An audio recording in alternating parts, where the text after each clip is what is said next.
cara fala assim, Caio, boa tarde.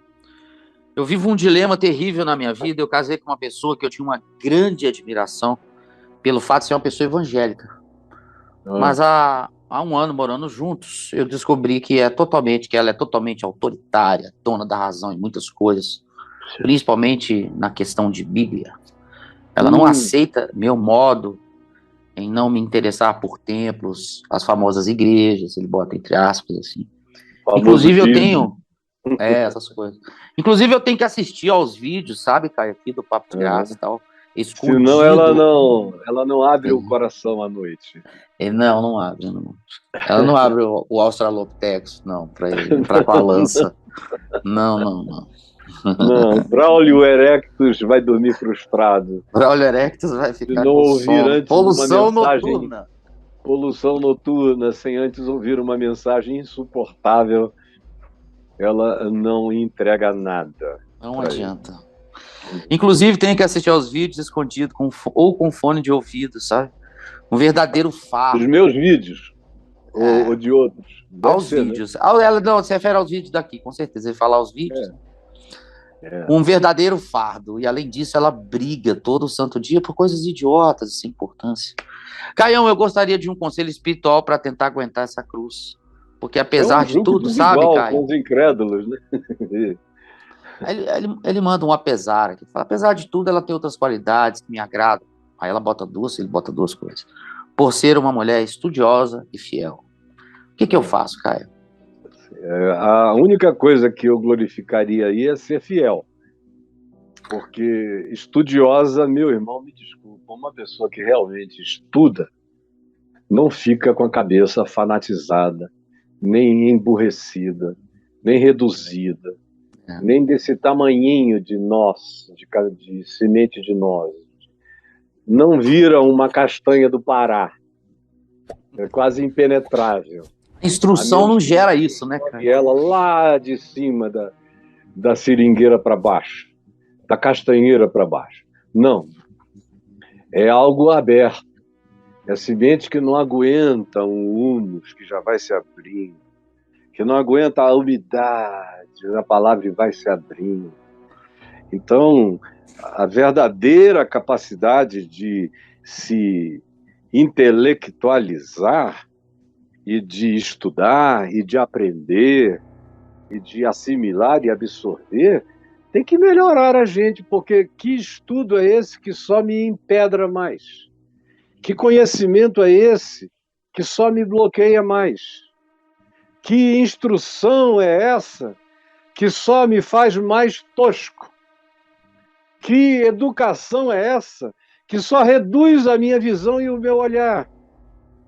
Que compreensões são essas que me impedem até de ouvir e ponderar sobre qualquer coisa que seja diferente das doutrinações humanas que eu recebo ou recebi? Então, desculpe, eu questiono profundamente essa qualidade que ele disse de ser uma pessoa que busca estar bem informada. Bem informada sobre o quê? Uma pessoa bem informada sobre o que está acontecendo na vida não é como a mulher dele, nem age assim. Agora, pode ser fiel, pode, sem dúvida, não ser alguém que apresente o risco da traição objetiva.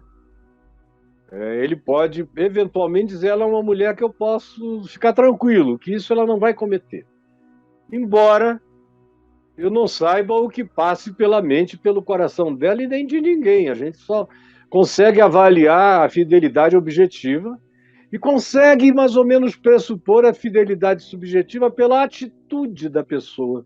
Quando é uma atitude igualmente limpa, reta, leve, transparente, sincera, a gente fica mais ou menos sabendo que o que acontece fora é o que existe dentro do coração da pessoa.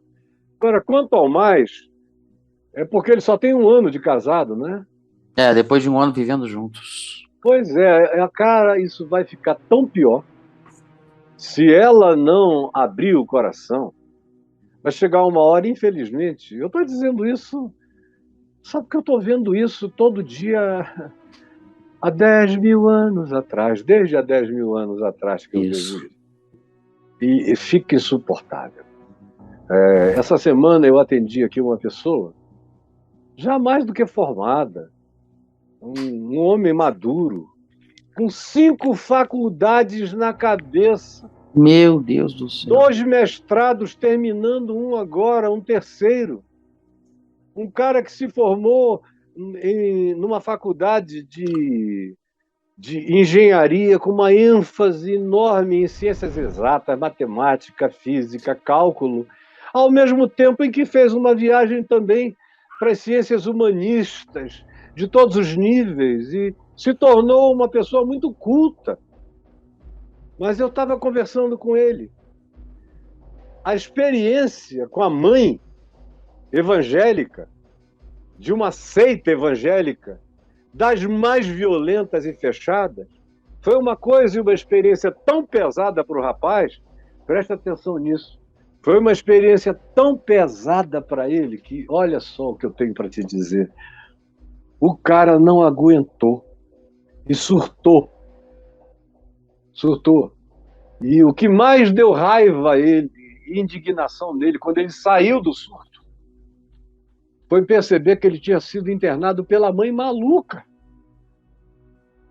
e pelo irmão doido, que morre de inveja dele.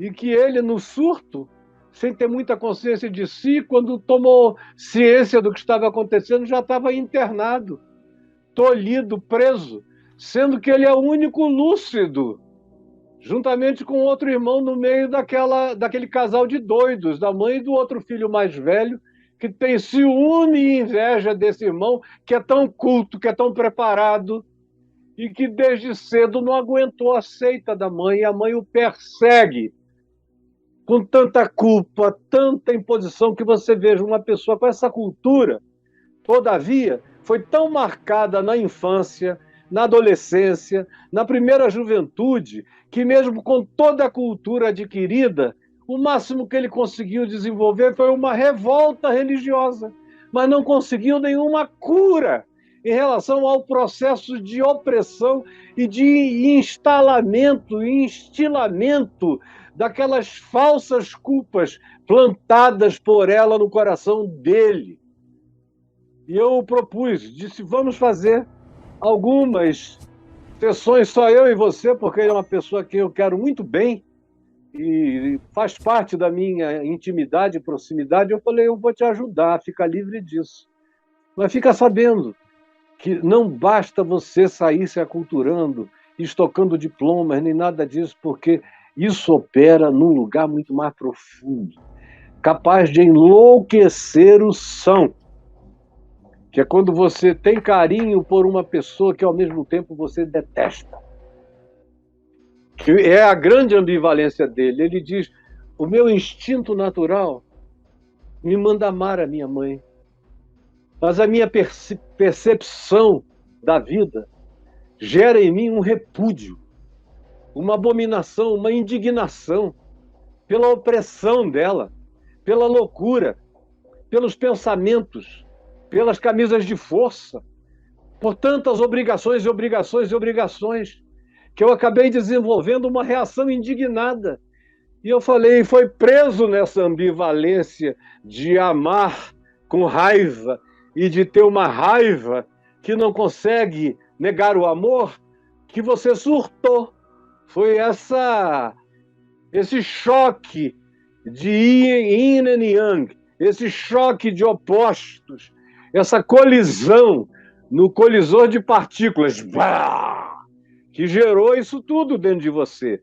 Agora, não dá para servir a esses dois sentimentos. Eu vou te ensinar a amar a sua mãe com perdão e a aborrecer o que ela ensina, sem precisar tratar disso nunca mais com ela, até você ficar completamente livre disso. Então, meu filho, você chega aqui com 1 ano, eu estou aqui vendo a gente que passou 50 anos nesse estado e que não aguentou.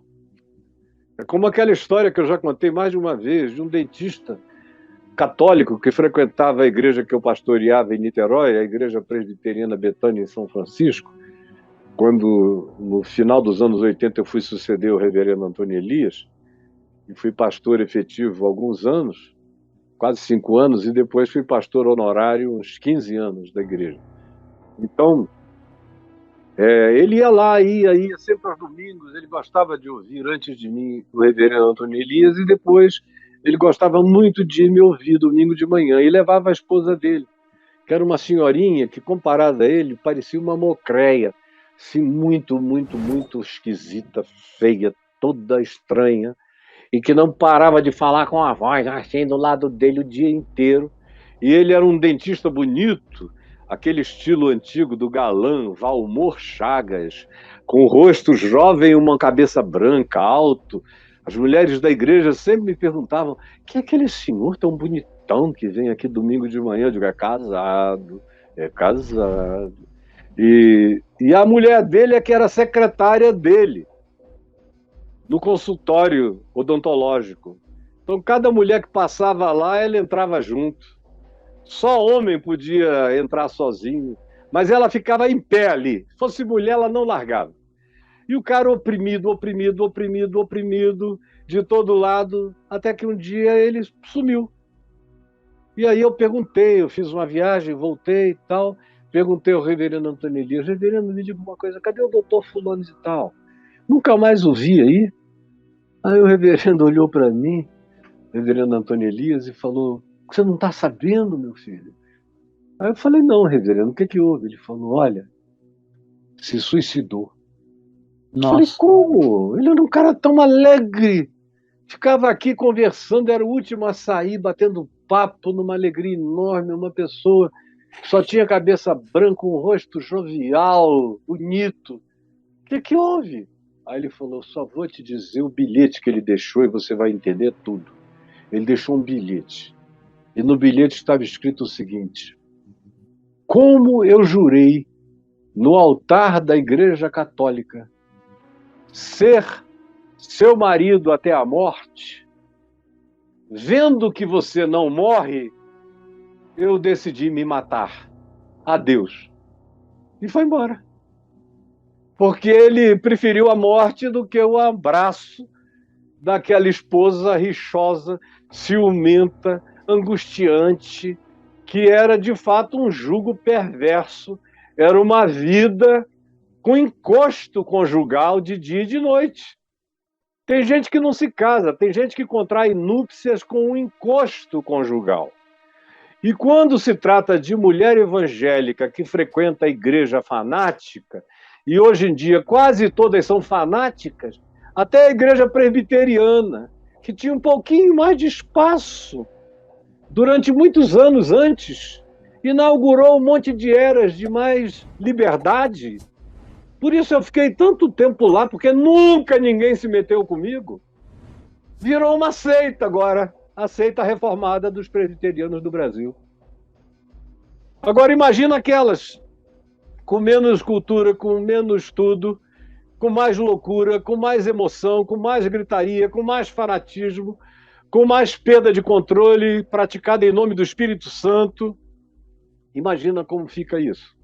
Ouvindo esses pregadores doidos, que não pode vacinar, a ciência do diabo, negacionismo de tudo, não pode me ouvir porque senão vai perder a fé, e ele só pode ouvir os indivíduos que ela determina, que são aqueles broncos horrorosos que o cara não suporta mais. Isso é só um ano depois, você já está sem suportar o autoritarismo, a mandatariedade conjugal de uma mulher que nem faz isso porque queira te ajudar a melhorar como homem. Se você fosse um tosco, ela estivesse te confrontando para te humanizar. Para com isso, melhora. A vida não é assim, o evangelho não é assim, mas é o contrário. Ela quer te fechar, te amarrar numa camisa de força, prender a tua mente e botar um cinto de castidade. Há quanto tempo você acha que vai aguentar? Então eu não tenho nada a te dizer, só dizer: preste atenção, ore por ela. E pelo amor de Deus, não faça nenhum filho. Não faça filho. Não entre nessa de que filho chega e melhora o casamento. Filho, raramente ao chegar, melhora o casamento. Na maioria estatística esmagadora do tempo, quando um casal já não está bem, e não está bem num nível de incompatibilidade de natureza essencial como a sua. Não tem a ver com gosto por comida, ou não, ela não gosta de futebol, ou ela vai para a praia, mas não sai debaixo da barraca. Não, ela não gosta muito de dançar, ou ela não bebe nada, mas também não me atrapalha. Não é nada disso. É algo essencial que tem a ver com a conquista da tua mente, da tua alma e do teu cérebro. Aí fica insuportável. Acontece num nível de penetrabilidade que ninguém, com o mínimo de respeito próprio, de amor próprio, consente e nem adere. A aderência gera psicopatologização. Então você só espera, mas espera com a cabeça bem aberta. E escreva aqui no meu portal sobre julgo desigual com os crentes. Julgo desigual com os crentes. E que é igualzinho ao julgo desigual com os incrédulos. Porque o incrédulo dos dias de Paulo era aquele cara que não tinha ido para a comunidade de fé dos discípulos de Jesus, que frequentava ainda o templo de Apolo, comia comidas sacrificadas aos ídolos, o que todo mundo na cidade fazia. E tinha, eventualmente, algum radicalismo a mais. Aí Paulo diz, olha, se não casou, não case, que é para você não sofrer muito desnecessariamente na vida. Agora, se já está casada com alguém que não tem a sua fé, mas ele consente, ele é generoso, ele não atrapalha, ele diz vai em paz, ele deixa e dá liberdade para você ser quem você é, e você também casou com ele, você se converteu, mas ele não, então trate-o com devido carinho, porque ele é seu cônjuge. E mesmo que ele não tenha a sua fé, ele compartilha da vida comum do lar, como Pedro diz na primeira epístola, no capítulo 3. Então vocês são pessoas que recebem a mesma graça, vivem debaixo do mesmo teto, façam a vida fácil, gostosa e bonita, um para o outro, como Paulo diz em 1 Coríntios 7. Agora, se puder não se casar com alguém que você, igual a música dos Beatles, I say yes, she says no, aí, cara, se você puder evitar, faça isso para o bem da sua alma, porque é uma coisa horrorosa. O que você achou aí, julgo desigual com os crentes, Braulio? Tá aqui, Caio, eu achei com 26 ocorrências, ok? E aí sobe? Aí sobe aqui, tem lá, não se põe em julgo desigual com os crentes, é uma carta. A mente de Paulo, em seguida, vai dar o que é julgo desigual com os incrédulos. O que é julgo desigual com os incrédulos? Outra carta, o que é julgo desigual no casamento? A angústia das balzaquianas. Vamos ver aqui. Minha noiva está na espada, cartas. Mulher, quero que você se prostitua para nós aumentarmos nossa renda familiar. Uma carta muito interessante, né? Imagina. Minha sexualidade está um caos. Outra carta. Namorei um ministro de louvor, me engravidou. Agora quer ter. Deve ser teste de DNA. Já li lá embaixo. Ó. Agora quer teste de DNA. É porque o título agora tá muito... você também pode botar aí, além desse julgo desigual, bota aí mulher rixosa. Rixosa. E a pior mulher rixosa é a crente. 19. A rixa dela é em nome de Deus. Cara, qualquer coisa em nome de Deus fica pior. O que está aí escrito? Aí tem lá, cartas, estou para casar com a mulher rixosa. Aí tem On Demand, mulheres rixosas, vídeo, papo de graça. De 2014. Aí tem outro 2014 também, disfunções familiares na religião, mulher rixosa e vaginismo. Ó, legal, isso que ele vai achar coisa aqui, ó. Disfunções familiares na religião. Outra carta, o ciúme de Natália por Roberto. É como o seu ciúme, aí tem uma interrogação, continua, né? Vou subindo mais aqui. Banana split, carta, minha mulher manda em mim. Olha isso, cara. Outra carta, amigo culpado de culpa. Devocionais. O segredo da vida, pregação em Romanos 5, parte 2. Tem um On-Demand também, como você pode ser tão vazio e tão pesado de coisas que matam. Mas aí você tem uma quantidade grande de coisas para pesquisar e para botar as barbas de molho. Agora, repetindo, não faça filho, não tenha filho, não engravide a sua mulher. Não, o casamento de vocês está pendente demais para você trazer uma criança ao mundo. Por favor, faça isso. Continue andando comigo, me escutando, nem que seja escondido. Ou então você pode chegar e dizer, olha, mulher, eu não crio problema com você em nada. Agora, a minha fé é a minha fé. Eu vou botar um fone de ouvido, mas você vai saber quem eu ouço. Vai saber quem eu ouço. E não vai me julgar porque eu vá ou eu não vá ao seu culto. Você pode me julgar à vontade se eu me tornei ou não me tornei um marido melhor, um ser humano melhor, uma pessoa mais generosa, mais paciente, mais pacificadora. E por isso eu quero ser julgado. Agora, se eu gosto de ir para a sua igreja, ouvir falar 40 minutos sobre dinheiro e ouvir a mesma mensagem que não edifica, que é a repetição das mesmas coisas, que é só uma lavagem cerebral, desculpe, eu não vou não. E daqui para frente a gente tem essa linha estabelecida. Eu, se fosse você, primeiro não teria nem casado com essa mulher, eu não conseguiria. Mas em segundo lugar, se eu tivesse levado esse susto alguns meses depois, eu riscaria logo a linha, meu filho. Antes que ela crescesse tanto que depois de um tempo você não tenha mais alternativa. Ou é separar ou separar.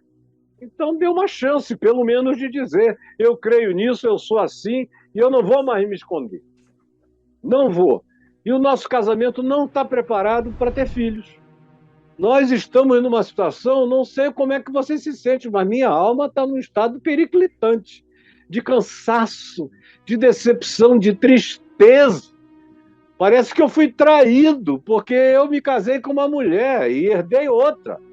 E eu estou ficando mais do que grilado. Então, filho, preste atenção no que eu estou te dizendo, pondere nessas palavras, leia esses textos, veja esses vídeos, ore e tome uma decisão, risque uma linha. Enquanto isso não ficou ainda num terreno totalmente pantanoso. Porque chega uma hora que a gente sai do pântano e entra na areia movediça. E quanto mais se mexe, mais atola e já era. Tá bom, querido? É isso aí.